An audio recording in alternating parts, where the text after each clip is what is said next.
Hello, it's Rachel from Autism Jam Reverse with Educators coming at you. I'm going to talk today about summer break and having runners in your hands when you go out for summer break, or if you go out for summer break. So I was out with the children and the spouse today, and with all of us in tow, it was 6 kids and 2 adults. But when you take these 2 little guys we have, sometimes it feels like we're doing 20 with 2 in charge. So I don't know how many of you out there have the same situation, but we have this one. Our sweet guy will run. And he'll always try to find the sneakiest way possible to do so. You let go of his hand for 2 seconds, he'll bolt. If you look at him the wrong way, he'll slip through your legs and he'll run. Which makes me sound like a really irresponsible parent, and I swear I'm not. So we spend the day switching off kids. He'll take the 6-year-old that doesn't run as often, and I'll take the 7-year-old that's smarter than everyone on the planet. And we walk together. And it sounds pretty, cake, pretty easy. And it is. Until you get into an aquarium. And you get down under the little cave, human-made caves in the building to look at all the different animals and the sharks and the... I really didn't pay attention because all I can think of is sharks. So that's what we looked at. And I noticed that my little guy would absolutely be blissful looking at the different animals, and he would laugh as though everyone was in on the joke. And all I had was just a moment of thought when I thought, is this how it is for everyone? You're terrified to take them out because you're afraid they're going to run. You're terrified to have them in public because maybe they might melt down.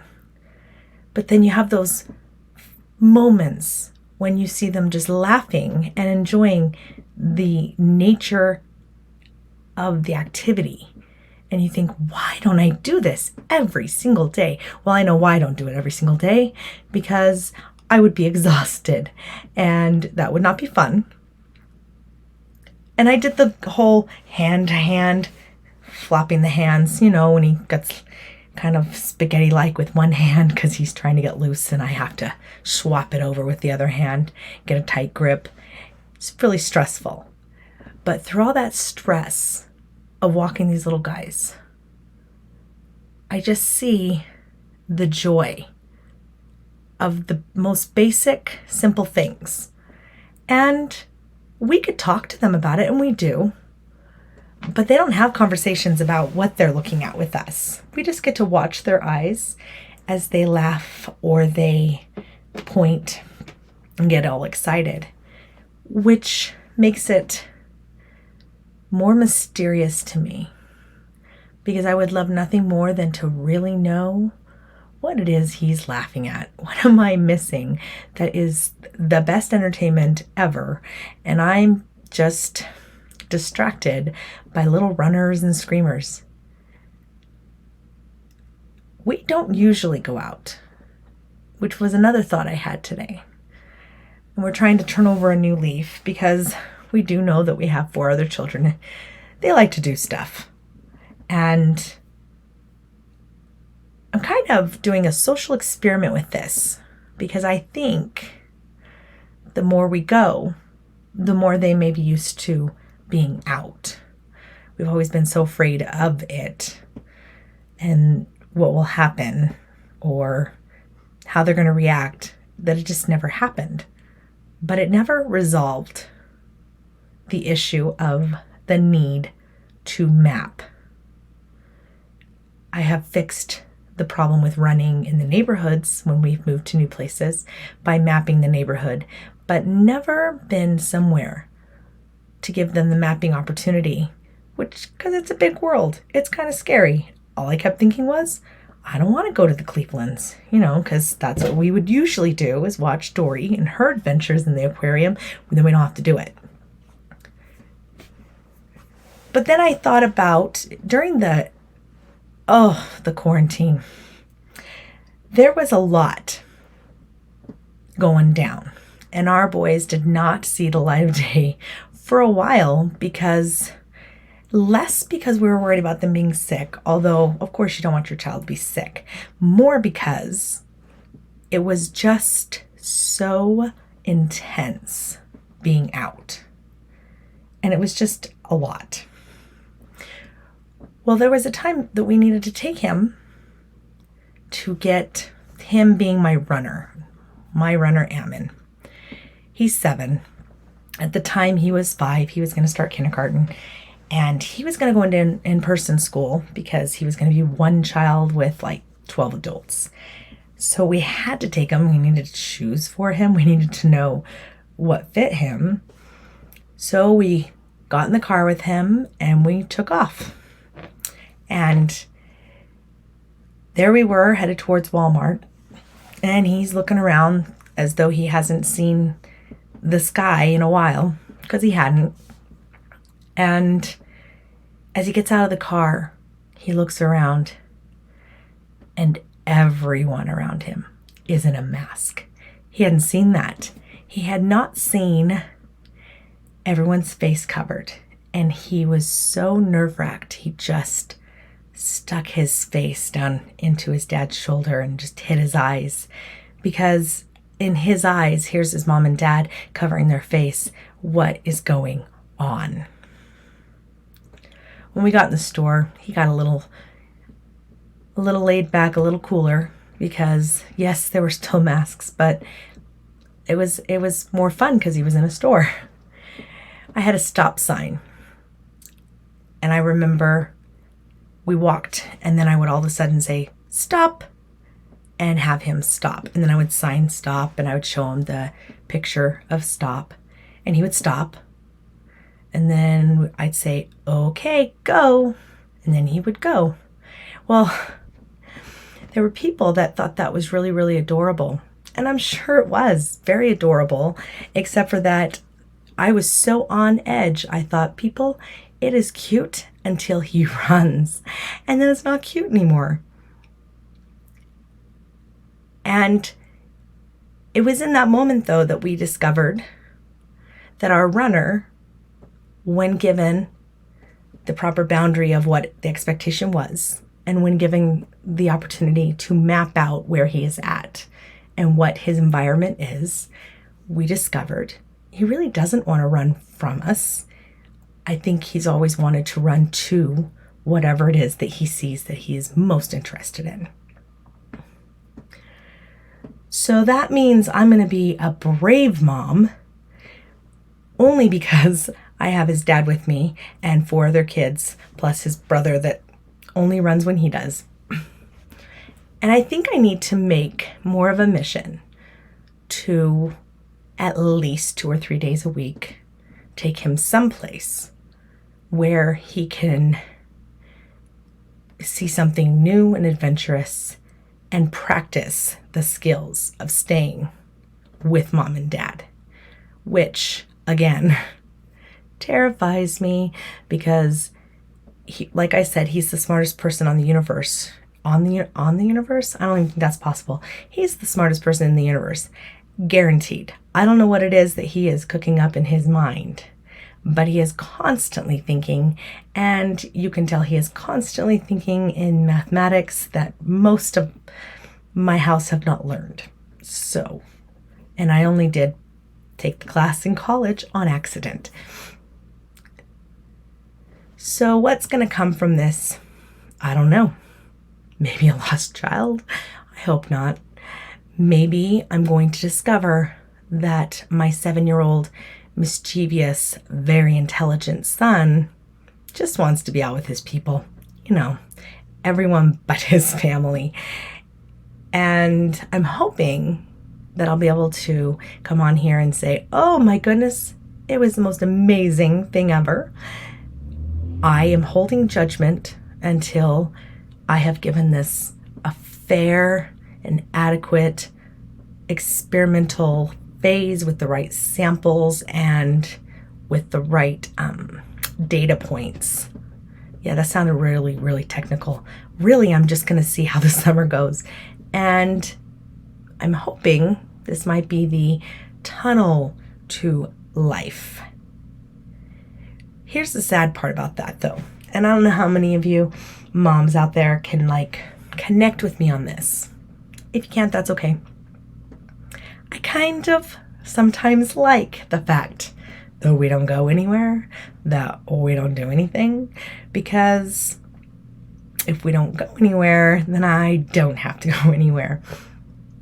So I'm starting to maybe think this social experiment is more to see if the adults can make themselves go out and be in the world. So tomorrow, no big deal. Drive up the canyon, get the canyon pass, see where it all takes us. I don't know if the mountains are the safest place, but we can drive through and baby steps. So that's what I'm wondering right now then. How many of you are just trying to figure out what to do to survive the summer? And how many of you are trying to figure out what task or what activity is worth the risk?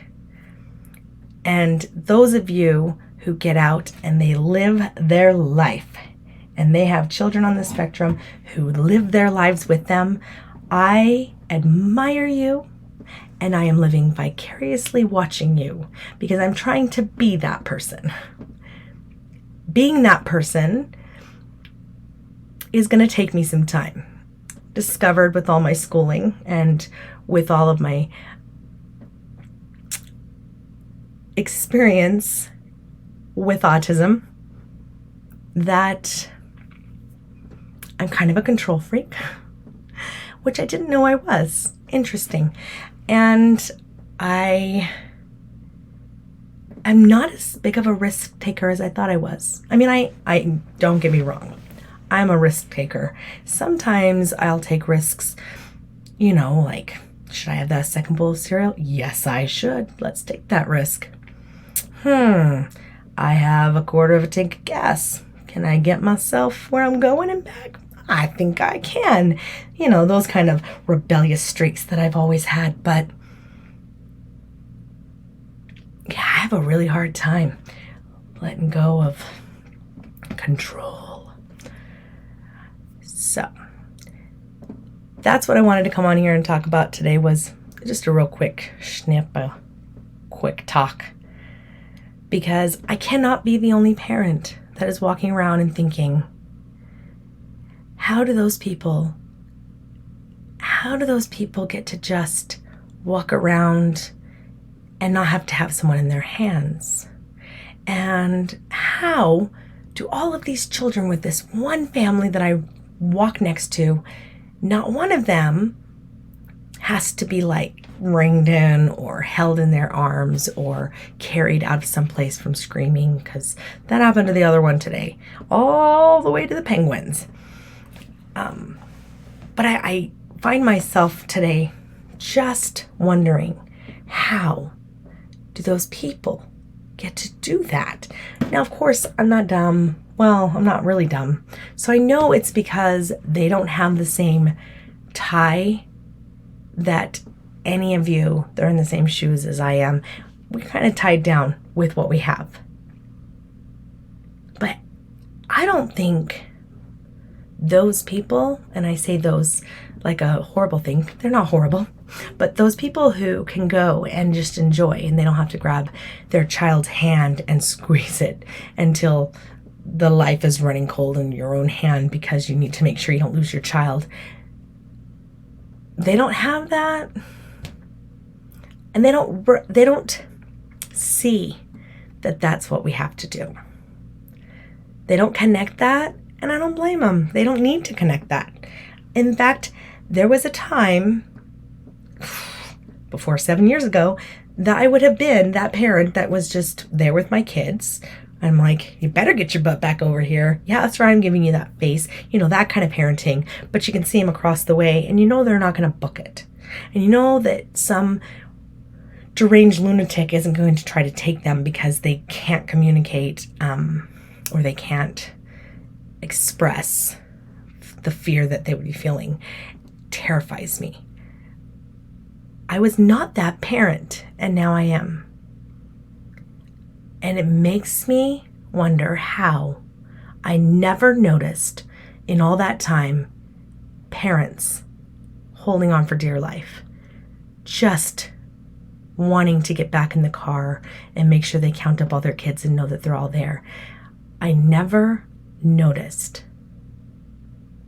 And now I wish I had. I wish I had, because I think it would have taken me on my journey a lot faster. And quite honestly, maybe I wasn't supposed to be on my journey faster, because I think I was supposed to take the path in which I had taken, which was learning through my son and then going to school so that I could pass it along to others. But oh, how much more ahead I would have been if I had been observant of those people that cannot just walk into an amusement park and have fun. They can't just move into a new place without making sure they have the right locks or the right alarms or the right location, or making sure all your neighbors know who your child is, pictures. Hey, my child might come into your house, and if that happens, you'll get a nice bread basket or cinnamon rolls. I don't know about that, because I will just buy whatever it is that I want to give them. But I just, in all my rambling on this episode, I don't remember being the parent, but I know I was. That's crazy. So this is a real quick one. That's what I wanted to share. We all got home safely, by the way. And don't you worry. They were blissfully happy all the way home, which is good, because sometimes we get the screams when we're leaving. So that was nice too, because we actually got to get in the vehicle and leave and laughing and enjoying it. So yeah, kudos to a summer outing that we wouldn't normally take, but we've decided to be big parents and do it. So go on out there and go as far out as you can in your own personal situation, because if I did not have my spouse with me and 4 children, I would not have taken those 2 anywhere. I would have stayed locked up forever. So please know that this is a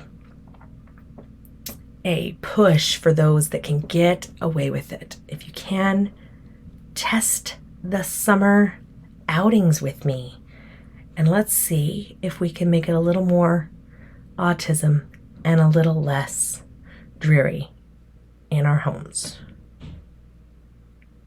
Anyway, I am Rachel, and this is my jam. Thanks.